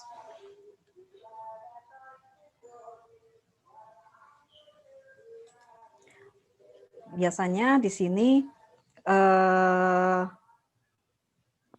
oke. Ya, di sini contohnya labs, kemudian mortalita, morbidita, sama incidence rate-nya. Itu biasanya dilakukan shock di situ ya. Kemudian untuk yang ekonomiknya, nah ini biasanya biayanya kita naikin, hasil investasi kita turunin, tingkat bunga kita turunin, atau inflasi kita naikin. Jadi ada beberapa yang bisa kita tes, caranya sama, cash flow juga modelnya, tapi asumsinya yang kita rubah-rubah. Nah ini itu maksudnya yang ini sensitivity test ini. Jadi kita rubah-rubah di asumsi untuk melihat hasil NBV-nya gimana nih nanti. Nah ini ada, oke, ini contoh aja stress test ya. Ini simpel banget. Stress testnya yang dites itu cuma mortalita, morbidita, biaya, lapse, tingkat bunga, inflasi. Nah ini kalau mortalita biasanya nggak mungkin kita tes diturunin ya. Biasanya sih kita naikin. Terus kalau morbidita juga biasanya kita naikin atau loss ratio. Biaya juga biasanya dinaikin, nggak mungkin biaya kita turunin, yaitu namanya bukan stress test ya. Nah kalau lapse, nah ini agak tricky kalau lapse. Kalau lapse itu tergantung produk. Kalau ada produk yang sifatnya lapse supported, artinya kalau produknya lapse kita malah untung, perusahaan malah profit, itu artinya yang kita shock adalah lapse-nya diturunin, bukan dinaikin. Terus kalau misal, jadi bisa dua arah nih. Tingkat bunga juga bisa dua arah, tergantung produknya ya. Inflasi biasanya kita naikin. Oke, kayaknya kita udah sampai di ujung dan masih ada waktu kalau mau tanya jawab. Oke, teman-teman kalau mau bertanya langsung bisa di-unmute, silakan teman-teman, atau bisa juga di chat, silakan teman-teman. Aku balik ke atas lagi. Mungkin kita balik ke depan ya, yang tadi jenis-jenis produk tuh. Lumayan masih ada waktu, kita bahas sebentar, biar agak paham sedikit produk-produk. Mana ya? Mbak Ira, ada pertanyaan Mbak Ira? Ya. Oke, ada pertanyaan dari rekan kita, Hidayat, waktu melakukan stress test. Oke, waktu melakukan economic stress test, apakah ada keterlibatan dari bagian atau teman-teman kita dari keuangan atau akuntansi? Nggak ada. Nggak ada, karena stress test itu maksudnya keterlibatan menghitung ya, nggak ada. Jadi yang hitung sih kita. Mungkin pertanyaannya mungkin informasi kali ya. Informasi iya gitu Mbak. Oke. Kalau keterlibatan dalam hal diskusi, informasi mungkin iya.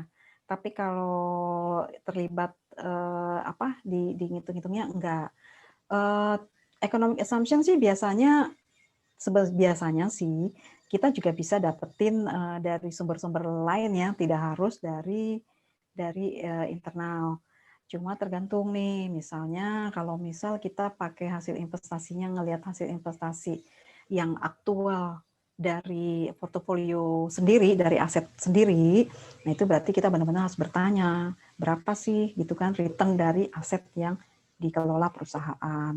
Tapi kalau kita ngelihat returnnya itu pakai, katakanlah kita pakai estimasi dari government bond, itu informasinya kita bisa lihat di sumber lain sih, kita bisa lihat di website, ya kan? Atau mau nanya juga boleh sih ke teman-teman di finance juga bisa bertanya. Terus asumsi apa ya? Inflasi juga kadang ada adjustment juga ya. Misal kita biasanya kalau inflasi kan kita lihat trennya berapa tahun terakhir, misalnya 3 tahun terakhir berapa sih gitu kan. Nah, kita bisa lihat sih data-data itu sebenarnya. Ada beberapa yang kita bisa cari sendiri, kita bisa crunching sendiri berdasarkan data yang kita dapat dari sumber-sumbernya, tapi yang ini ya, yang bisa dipercaya ya. Kayak biasanya dari BI atau dari BPS ya, bisa kita ambil dari situ. Atau kita bisa juga berdiskusi. Cuma kadang-kadang kalau diskusi suka ada judgement kan, namanya juga opini ya. Biasanya ada judgement dari masing-masing. Nah, itu terserah kita. Kita bisa pakai judgement itu atau kita bisa pakai judgement kita sendiri. Yang penting semua asumsi itu kita harus bisa menjelaskan, kita bisa punya alasan kenapa memakai itu, dan kita bisa menjelaskan kenapa memakai asumsi tersebut.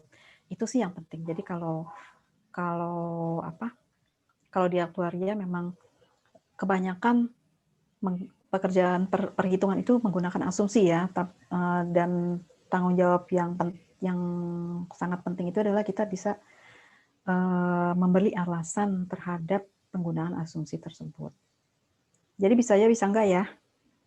Kalau mau discuss boleh, tapi kadang-kadang ada sumber yang bisa kita dapat dari yang lain. Ya boleh pakai dua-duanya, nanti adjustment-nya terserah. Mau pakai adjustment kita sendiri atau mau pakai adjustment dari pihak lain. Jadi gitu. Oke, terima kasih Mbak. Silakan lanjut. Aku mau balik ke, bentar ya. Aku mau balik tadi yang kita kebut-kebut di bagian produk, sebentar ya.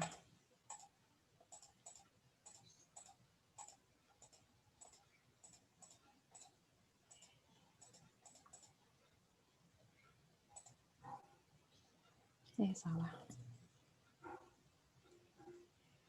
Bentar, lebih cepat aja. Oke. Kayaknya aku tinggal sebentar ya, ini lowbat John. Sebentar ya John. Oke Mbak Ira. Oke teman-teman sambil menunggu lagi silakan diketik langsung pertanyaan di chat bisa, nanti saya akan bacakan, atau kalau teman-teman mau di-unmute juga silakan, karena sekarang kita udah ada di session tanya jawab. Mbak Ira ingin kembali ke presentasi sebelumnya untuk lebih menerangkan lagi. Silakan teman-teman, terima kasih. Maaf ya teman-teman, tadi aku mengambil charger dulu. Oke, ini tadi ya yang protection, asuransi jiwa, meninggal, cacat tetap, penyakit kritis, uang pertanggungannya itu sebesar UP. Masa asuransi bisa pendek, bisa panjang. Pendek itu artinya maksimal 1 tahun ya. Panjang itu yang di atas itu. Kemudian fitur-fitur tambahan untuk asuransi jiwa ini biasanya bisa ada ROP atau refund of premi, pengembalian premi. Jadi kalau misal nggak ada klaim dibalikin preminya gitu ya, bisa juga. Atau ada manfaat hidup. Manfaat hidup itu contohnya seperti endowment. Jadi ketika di akhir kontrak masih hidup, tidak terjadi apa-apa terhadap si tertanggung, maka ada manfaat yang dikasih, atau ada bonus atau dividen kalau ada hasil investasi yang lebih ya.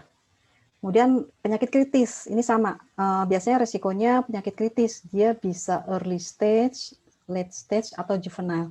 Early stage itu biasanya penyakit kritis yang masih tahap-tahap stadium awal. Late stage itu kalau yang udah stadium akhir. Ini biasanya dibedakan sih produknya, nggak pernah atau ada digabung tapi pasti lebih mahal. Kemudian ada juvenile, itu biasanya penyakit kritis yang buat anak-anak. Ini sama ya, pembayarannya macam biasanya kalau penyakit kritis bisa ada yang sekaligus, ada juga yang bayarnya dicicil.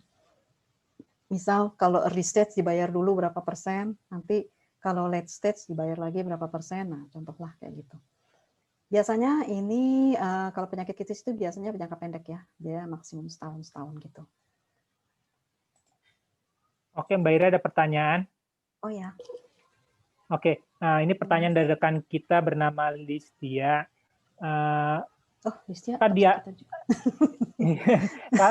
kan tadi waktu di pricing banyak asumsi-asumsi, Mbak. Nah, pertanyaannya bagaimana sih cara penetapan asumsi-asumsi yang banyak itu, Mbak, untuk di pricing, dari mana kita mendapatkannya? Oke, waduh, ini panjang ceritanya. Tapi intinya, gimana menetapkannya itu biasanya kita melakukan studi. Jadi contohnya untuk mortalita ya, kayak tadi kan, kalau gitu kita balik ke sini kali ya. Gimana sih caranya tadi gitu ya nentuinnya ya. Ke sini ya. Mbak Ira, maaf, aku boleh nanya kan ya? Ini pertanyaan Boleh. dari saya. Boleh. Biar semua teman-teman tahu juga. Boleh. Oke, Mbak Listia, silakan dilanjut, Mbak Ira. Nah ini ya. Oke, ini ya contohnya mortalita 75%. Ini kenapa sih 75%? Kenapa nggak 100% gitu ya? Nah ini kenapa kita dapat ini? Itu kita melakukan studi. Jadi kita ngelihat pengalaman mortality klaim-klaim dari klaim meninggal ya, pengalaman mortalita dari si perusahaan berapa selama ini. Nah kebetulan ini hasil studinya dapatnya adalah 75% dari TMI. Jadi semua asumsi itu nggak ngambil dari langit ya, tapi kita harus ada studinya untuk mendapatkan ini. Nah contoh ini catat tetap, kenapa kita dapat sekian. Ini kalau catat tetap kebetulan nggak ada studinya ya untuk ini ya ketika menetapkan ini, karena kebetulan tidak ada klaim. Karena nggak ada klaim, maka kita pakainya kenapa 10% ini kita ngambil dari tarif reasuransi. Jadi kalau misalnya kita nggak ada data, ini kebetulan nggak ada data ya catat tetapnya. Ini aktual ini kejadiannya. Jadi nggak ada data, terus atau datanya sedikit banget sehingga tidak kredibel. Biasanya kita cari sumber lain untuk menentukan asumsi. Nah ini kebetulan untuk yang di kasus ini kita pakai tarif dari reasuransi. Kemudian kebakaran. Nah ini dapat ini dari ini tadi juga sih dari klaim-klaim kebakaran yang terjadi. Kebetulan nih angkanya banyak banget ya. Ini emang sedikit banget kejadiannya, jadi memang kecil. Kredit macet ini juga sama, ngambil dari data history. Berapa banyak sih kredit macetnya, apa probability kredit macet, ini juga sama dari tadi. Jadi semua asumsi, terutama yang terkait sama mortalita atau incidence rate, itu kita pakai study. Ada studinya dan memang biasanya harus dilakukan ya. Terus apalagi nih, asumsi apa lagi nih Mbak Alicia, ekonomi ini ya. Kalau yang asumsi ekonomi, ini sama ya, tingkat bunga soal investasi. Nah ini kita boleh diskusi dengan tim ekonomi atau tim finance di perusahaan. Atau bisa juga kita dapat dari sumber-sumber, bisa BI, atau bisa dari, kalau ini dari government bond ya, dari IBPA, bisa juga dari website. Inflasi juga biasanya kita lihat tren berapa tahun terakhir nih, katakanlah lihat 3 tahun terakhir trennya berapa inflasi. Ini juga sama. Jadi semuanya ada latar belakangnya ya ketika kita menentukan semua asumsi ini. Kecuali biaya ya. Kalau biaya ini biasanya aktual, kayak komisi ini kan bukan asumsi ya. Kalau komisi ya memang segitulah yang dibayarkan sebagai komisi. Kalau biaya akuisisi dan pemeliharaan ini juga ngelihat dari studi juga. Dari si perusahaan pengalaman biayanya gimana, sehingga bisa ngedapetin, oh biaya akuisisinya sekian, biaya pemeliharaan sekian. Ini juga sama. Jadi sebenarnya di pricing itu nggak cuma tinggal ngitung bikin cash flow ya, jadi juga bikin ini nih. Kita harus bisa menetapkan asumsi yang tepat buat suatu produk. Ada pertanyaannya nih? Oke, Mbak Ira ada pertanyaan lagi. Ya? Oke, ini pertanyaan dari rekan kita yang bernama Neva. Di sini kan Mbak Ira kasih contoh ada menggunakan tabel mortality Indonesia tahun 2011. Pertanyaan dari rekan kita Neva, apakah tabel mortality digunakan bisa mengambil dari negara masing-masing atau boleh bebas memilih pakai tabel mortality apa sih yang terserah perusahaannya atau bagaimana, Mbak? Oke, ini mungkin mungkin terkait dengan saya waktu zaman kuliah juga belum ada TMI pada saat itu. Jadi saya pakai, saya ingat saya CSO ya John ya, kita sama-sama Iya, kan kuliahnya ya CSO, John. iya, Jadi dulu kita pakai CSO 80 deh kalau nggak salah. Terus ada iya, lagi tabel annuity apa gitu ya. Nah itu memang tabel dari luar negeri tuh, dari Amerika seingat saya. iya. Jadi memang tidak ada aturan harus pakai tabel dari luar atau dari Indonesia.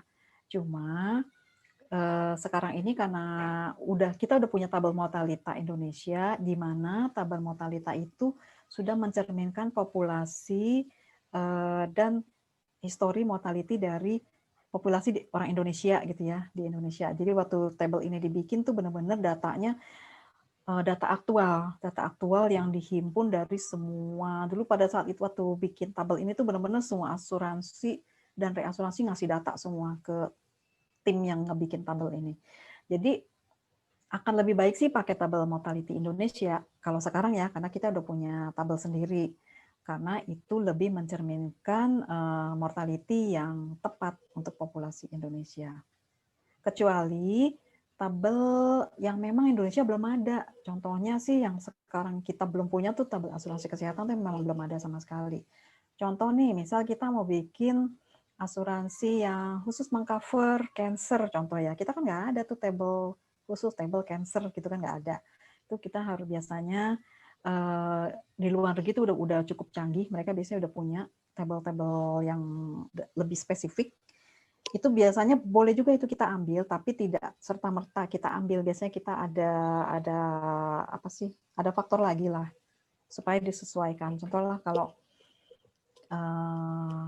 cancer itu kan ada beberapa cancer yang memang kejadiannya di Indonesia sama di luar negeri kan berbeda. Ada yang lebih banyak, ada yang lebih sedikit kasusnya. Jadi perlu di-adjust. Jadi kalau boleh saya summary, jawabannya kalau tabel mortalitas saya sarankan kalau mortalitas saya sarankan pakai TNI. Walaupun tidak tertutup kemungkinan untuk menggunakan tabel lain, tapi biasanya untuk resiko-resikonya yang memang belum ada. Gitu. Kalau untuk keperluan contoh misal di perkuliahan, kebetulan memang buku-buku referensinya mungkin belum mengacu ke tabel mortalita ya. Untuk keperluan itu sih nggak apa-apa, tapi kalau untuk udah di praktek seperti ini, praktek sehari-hari yang benar-benar aktual di industri, itu kita pakai tabel mortalita sih, gitu. Jadi nggak, kalau peraturan nggak ada aturannya. Oke, terima kasih Mbak. Ada pertanyaan selanjutnya Mbak? Oke, pertanyaan selanjutnya dari rekan kita yang bernama Lipia. Nah, pertanyaannya, yang untuk premi itu apakah ditentukan oleh produk, kemudian dari premi tersebut langsung dikasih ke bagian aktuaria atau pricing untuk testing, atau sebaliknya premi itu didapat dari pricing? Kenapa pertanyaan itu terjadi? Karena tadi di contoh cash flow yang Mbak Ira kasih, kesannya tiba-tiba di kolom yang paling kiri langsung ada premi gitu. Oke. Iya. Bisa dua-duanya. Jadi kadang-kadang begini nih. Ini kita langsung ke kejadian aktual aja ya. Kadang-kadang ketika kita bikin suatu produk, kita sudah kebayang gitu loh. Maksudnya kita kan biasanya lihat-lihat juga di market preminya rate-nya segimana sih gitu loh. Terus kita mau bikin produk yang lebih bagus dari yang ada di market. Tapi berarti kan kita mungkin pengen preminya kalau bisa sama atau lebih naik dikit deh gitu. Jadi bisa jadi dari tim produk udah ngusulin gitu ya John ya. Kadang-kadang gitu ya John. Kadang-kadang dari tim tim yang ngebikin produk atau tim marketing lah gitu ya. Itu udah mengusulkan produknya begini, produknya mau begini, tarifnya sekitar segini. Itu bisa juga. Jadi tugas di aktuaria adalah menguji apakah si premi ini sudah profitable apa enggak ke perusahaan. Tapi bisa juga benar-benar preminya nggak ada. Kita harus hitung. Nah, bagaimana menghitungnya? Nah, itu caranya sebenarnya sama, pakai profit testing juga, tapi pakai goal seek. Jadi di goal seek gitu untuk ngedapetin preminya. Jadi kita dibalik siapa tadi yang bertanya? Livia, Mbak Ira. Livia. Jadi dibalik iya. Livia. Misal kayak tadi nih, kan udah ada target NBV nih, target NBV 5%. Oh ya udah, dengan manfaat sekian, fitur produknya seperti ini, kita targetin NBV-nya 5%. Nanti kan dapat nih preminya dibalik gitu loh. Paham ya? Jadi kita kayak goal seek gitu loh. Kita balik, nanti dapetin preminya. Jadi kayak gitu. Jadi ada dua cara. Pertama memang udah ada tarif preminya. Biasanya tarif preminya itu biasanya sih ini marketing nih yang suka rajin ya cari-cari premi dari kompetitor gitu ya. Terus di apa-apain gitu ya. Nah, biasanya udah ada, kita ngetes ini premi masuk apa enggak. Cara kedua adalah dengan cara dibalik. Kita udah punya target profit margin berapa, itu targetnya biasanya ya tergantung perusahaan. Misal, atau kita mau targetin, produk ini kita mau targetin NBV-nya 5%, kita balik, dapat deh nanti preminya. Kayak gitu. Sama caranya cash flow juga. Iya. Cuma Pertanyaan selanjutnya, Mbak. agak dibalik. Iya, pertanyaan selanjutnya, bagaimana jika asumsi pricing yang digunakan tidak tepat? Apa akibatnya bagi perusahaan dan bagi nasabah? Oke, kalau nggak tepat, mungkin pada saat dibikin, kita belum tahu tepat apa tidak. Makanya ada namanya review. Jadi ketika produk itu sudah dipasarkan, itu aktuaria nggak diam aja. Jadi ketika produknya sudah di pricing, udah mulai dipasarkan, biasanya aktuaria melakukan monitoring. Monitoringnya itu setahun pertama, bisa aja di bulan ketiga dilihat, di bulan ke-6. Jadi setahun pertama dilihat untuk dilihat apanya. Nah, dilihat yang target tadi nih. Kita kan targetnya NBV-nya kan. Kita hitung nih. Jadi pada bulan ketiga setelah produk ini dipasarkan, kita hitung NBV dari portofolio yang udah pada beli produk polis-polis yang dari produk baru ini. Kita hitung NBV-nya, mencapai target nggak? Nah, kalau misal belum mencapai target, nah itu baru itu jadi warning buat tim aktuaria. Ada apa nih? Sebenarnya ketika NBV-nya tidak mencapai target, itu bisa dua kemungkinan sih. Bisa karena memang asumsinya yang kurang tepat, atau bisa juga memang produksinya yang tidak mencapai. Kan ada dua ya, waktu target itu kan dihitung ada dua target lah. Nah, efeknya apa sih? Efeknya sudah pasti ya, kalau bagi perusahaan sudah pasti tidak memenuhi target ya, tidak sesuai profit yang diharapkan. Kalau dari sisi nasabah bisa jadi dua macam, bisa jadi preminya jadi terlalu mahal, bisa jadi preminya terlalu murah. Contoh nih, kalau misal preminya ternyata perusahaan murah banget gitu ya, sehingga premi yang diterima oleh perusahaan itu nggak bisa mengcover klaim-klaim yang terjadi di masa depan, gitu kan? Atau cadangannya naiknya gede banget. Nah itu efeknya bakal ke perusahaan, ke profit. Kalau dari nasabah sebenarnya nggak ada efek sih pricingnya salah apa enggak, karena nasabah udah beli.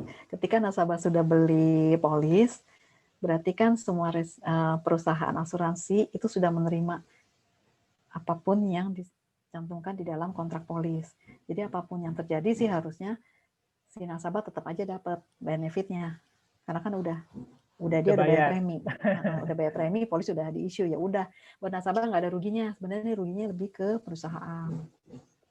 Buat nasabah rugi kalau premi kemahalan paling ya. Dia nggak sadar kalau preminya kemahalan gitu. Oke. Tapi kan subjektif banget sih premi kemahalan apa enggak gitu loh. Nggak bisa ketahuan juga gitu. Oke, gitu thank you Mbak. Ada pertanyaan selanjutnya Mbak. Oke. Dari rekan kita Hidayat. Jadi bertanya, aktuaris bertugas untuk apa sih? Apakah aktuaris bertugas membuat asumsi baru atau memilih asumsi-asumsi yang cocok digunakan untuk produk yang mau dibuat, Mbak?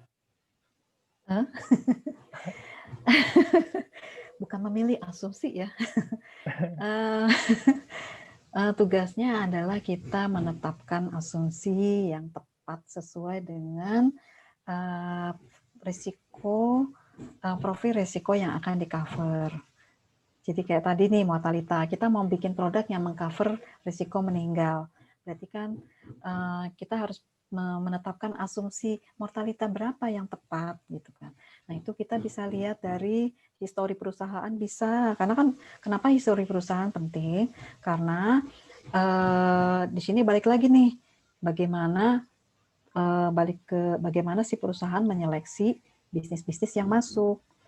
Kalau bisnis-bisnis yang masuknya jelek-jelek, mau nggak mau tuh host history perusahaan pasti jelek, sehingga mortalitinya pasti tinggi gitu loh. Tapi kalau bisnis yang masuknya bagus, sehat-sehat semua yang diterima gitu kan, itu bisa jadi history perusahaan bagus, sehingga TMI-nya juga rendah, tabel mortalitanya.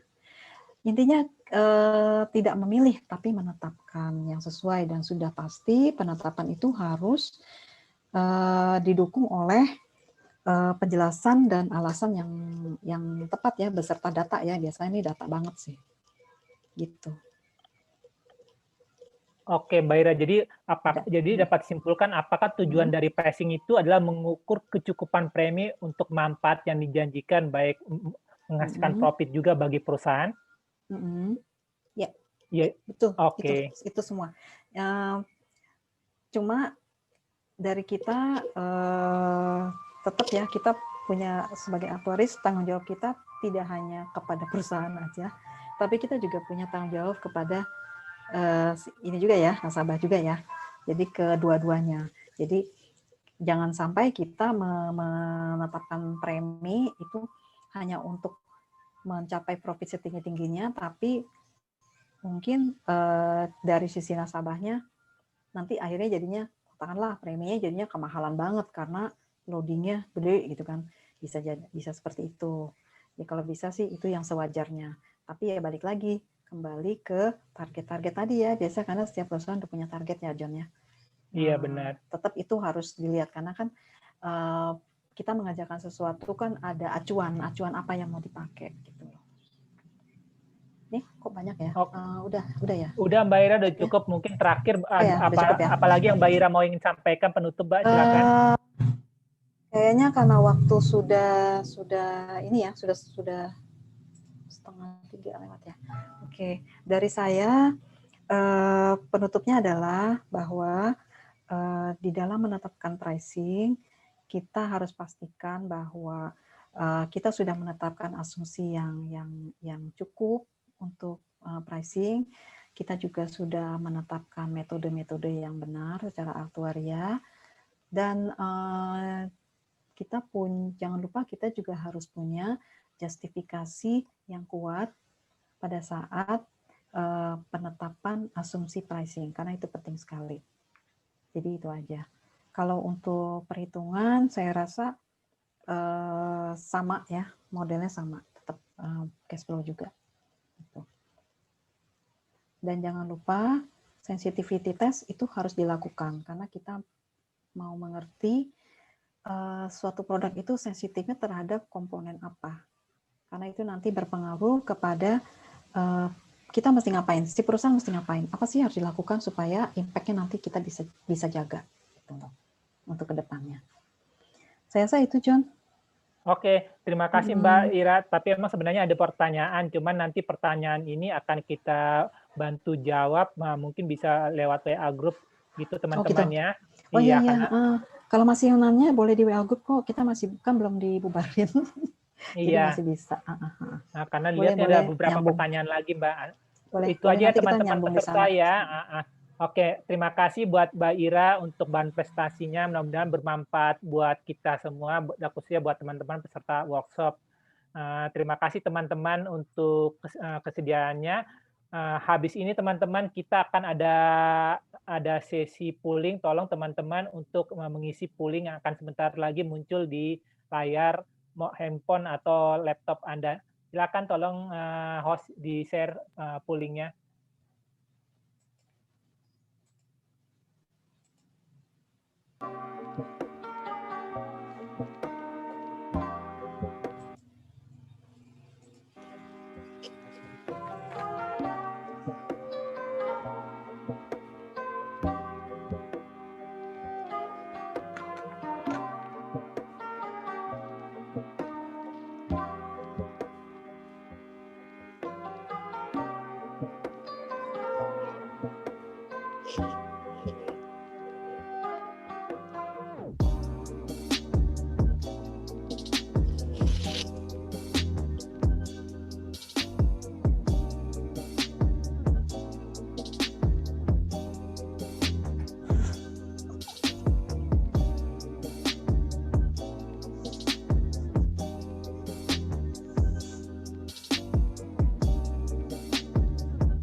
Oke, terima kasih buat teman-teman, untuk kesempatannya mengisi polling. Saat ini sekarang kita masuk ke sesi, dokumentasi untuk screenshot. Silakan, Mas Aldo untuk dipandu buat kita screenshot.